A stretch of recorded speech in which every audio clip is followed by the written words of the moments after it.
Merci, bonjour, merci de me recevoir. Je m'appelle Reza Suilamas, je suis né à Cherchell. J'ai fait mes études de médecine à Alger et après mon doctorat en médecine, j'ai décidé de partir en France pour me spécialiser à Paris.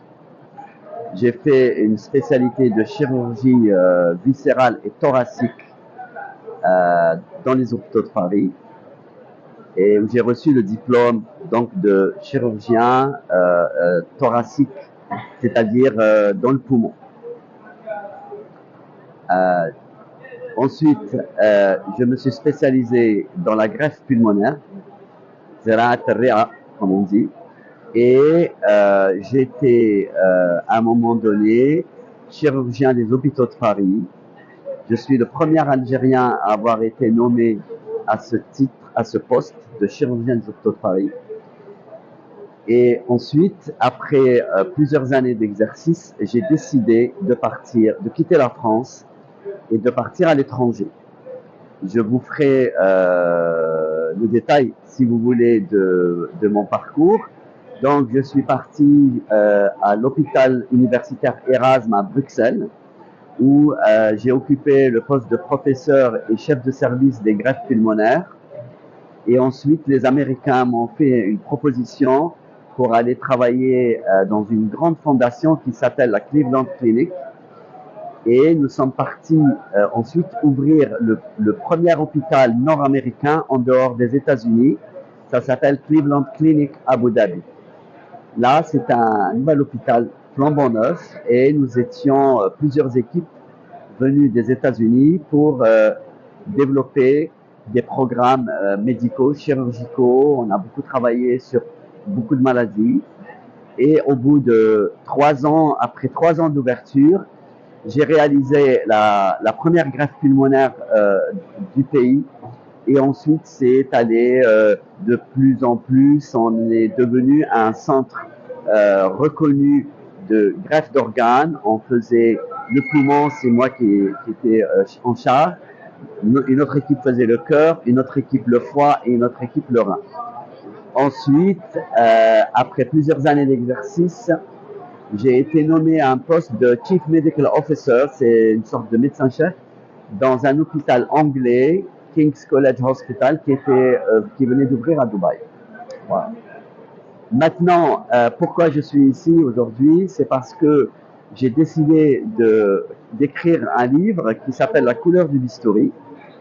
Et ce livre a été déjà publié une première fois, mais sur juste une première partie en 2013. Celui-ci, c'est la seconde édition qui est plus complète, où j'ai créé un personnage qu'on appelle Ibn Sarraj, qui décrit toutes ces années, environ 30 ans de parcours en France, en Belgique, aux États-Unis, dans les pays du Golfe, qui décrit tout ce qu'il a vu, tout ce qu'il a subi, comment il a été formé et les difficultés qu'il a rencontrées en tant qu'Algérien. Et comme vous le savez, en tant qu'Algérien en France, on rencontre énormément de difficultés, même si on peut atteindre des niveaux de compétences très très élevés, un niveau d'excellence élevé, reconnu internationalement. Mais le problème, c'est que les Français ont un problème avec les Algériens qui perdure à ce jour. C'est la raison pour laquelle j'ai quitté Paris pour aller travailler ailleurs, et c'est une bonne décision parce que ces expériences m'ont permis d'acquérir des compétences, en plus de la chirurgie pulmonaire et de la greffe, des compétences dans la gestion des programmes de santé, la gestion des équipes médicales, l'innovation et comment rendre un programme médical performant et atteindre l'excellence, et surtout au service du patient. Alors, ce livre, j'ai décidé de le faire pour apporter un témoignage sur plusieurs choses. La première des choses, c'est que on peut, si on veut, atteindre le niveau d'excellence un niveau élevé de compétences, c'est possible. Mon diplôme de la faculté de médecine d'Alger m'a permis d'accéder à ce niveau d'excellence, mais avec beaucoup de travail, beaucoup d'efforts, à apprendre énormément, à absorber des connaissances médicales, chirurgicales, à voir comment font les autres, et à essayer de devenir, d'appliquer ce que j'ai appris avec une analyse et de l'appliquer sur les patients. Donc la première, ça c'est la première des choses. La deuxième des choses, c'est de montrer dans ce livre que quand on est algérien et quand on va dans un pays comme la France, qui est l'ancien colonisateur, vous allez subir beaucoup de pression, beaucoup de discrimination, qu'elle soit visible ou pas, sur votre parcours de formation. Et ensuite, même si vous avez acquis et passé tous les examens nécessaires pour obtenir un diplôme, on vous remet toujours sur la table que vous êtes algérien, et cela même si vous avez acquis le passeport français. Donc c'est la première partie de ce livre, raconte un peu tout ça. Comment on peut vous sortir par la porte, vous rentrer par la fenêtre, et comment il faut se battre pour apprendre. Donc la volonté d'apprendre, mais aussi la ténacité et le courage de se battre en milieu hostile. La deuxième partie du livre, je raconte que le chirurgien en question, Ibn Sarraj, a été recruté par une grande institution à l'hôpital universitaire d'Erasme à Bruxelles, l'Université libre de Bruxelles, et comment subitement on lui déroule le tapis rouge, alors que Bruxelles et Paris, il y a à peu près 300 km de distance. Je pense que les Belges n'ont pas la même approche, appréhension des Algériens et de l'Algérie, parce qu'on n'a pas eu de passé colonial. Et donc j'ai été accueilli à bras ouverts. Et ensuite, j'avais le projet de partir aux États-Unis parce que on m'avait contacté à l'époque pour pouvoir justement aller les joindre l'équipe de Cleveland Clinic et aller ouvrir ce grand hôpital américain, le premier, comme je l'ai dit, aux Émirats. Et pour moi, c'est une grande fierté parce que j'ai travaillé avec la plus grande équipe médico-chirurgicale au monde. Vous savez, la Cleveland Clinic est une des structures hospitalo-universitaires les plus connues et une des meilleures au monde. La troisième partie de ce livre, que j'appelle l'épilogue, c'est en fait une réflexion sur tout, la première partie, la deuxième partie, tous ces voyages, toutes ces collaborations, tout ce que j'ai appris de bon, ce que j'ai appris de mauvais, ce que j'ai à nouveau appris même tardivement. Je fais une réflexion, sur c'est quoi un système de santé moderne et pérenne.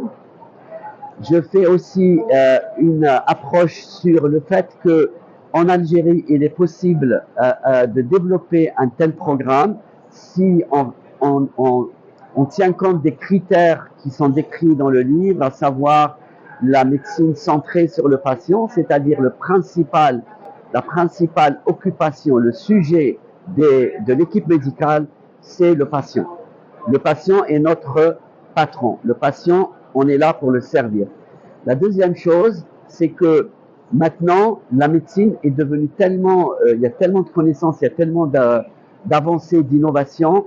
La première des innovations, c'est l'approche multidisciplinaire, c'est-à-dire qu'un médecin ou un chirurgien tout seul ne peut pas prendre des décisions ou faire du bon travail sur le patient. Il faut qu'il travaille en collaboration.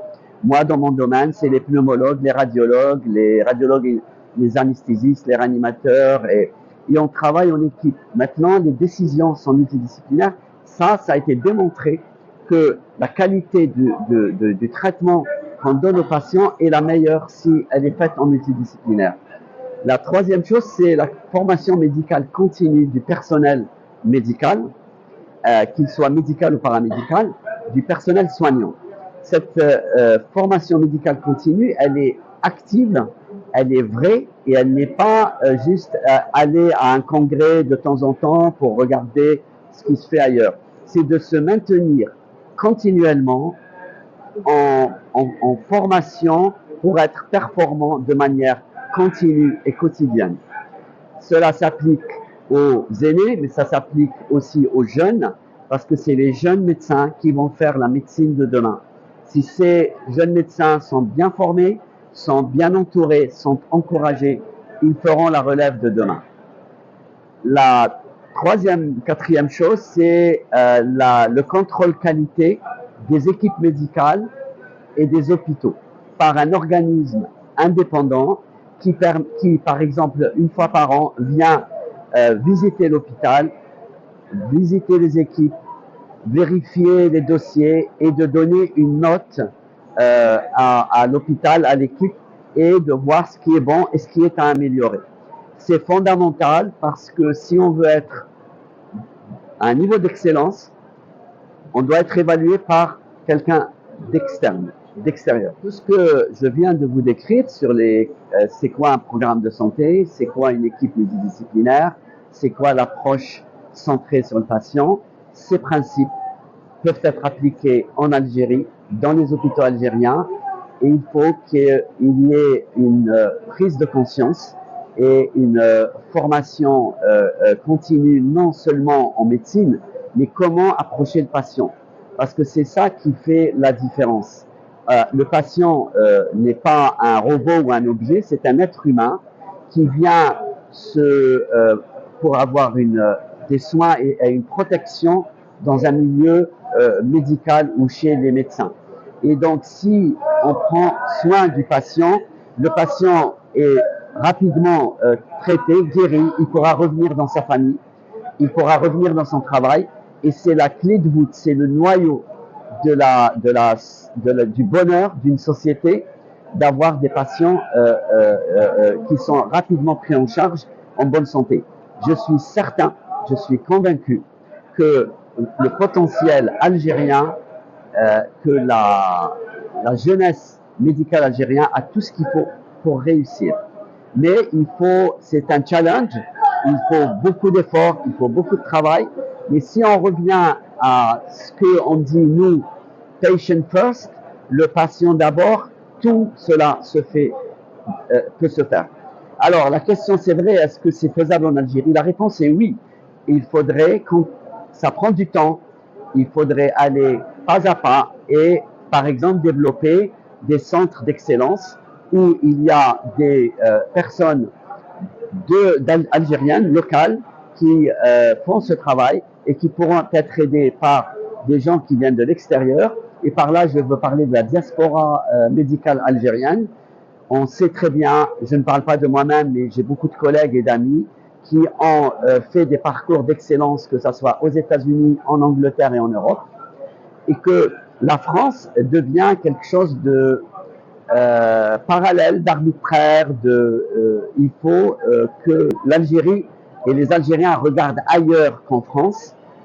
Bien sûr que la France est à un niveau médical élevé, mais les pays anglo-saxons et nordiques l'ont aussi, et ils sont prêts à des collaborations. Et moi, ce que je rêve tous les jours, mon rêve, c'est que ça se passe en Algérie, c'est qu'il y ait des formations de très haut niveau qui se font en Algérie, mais on continue.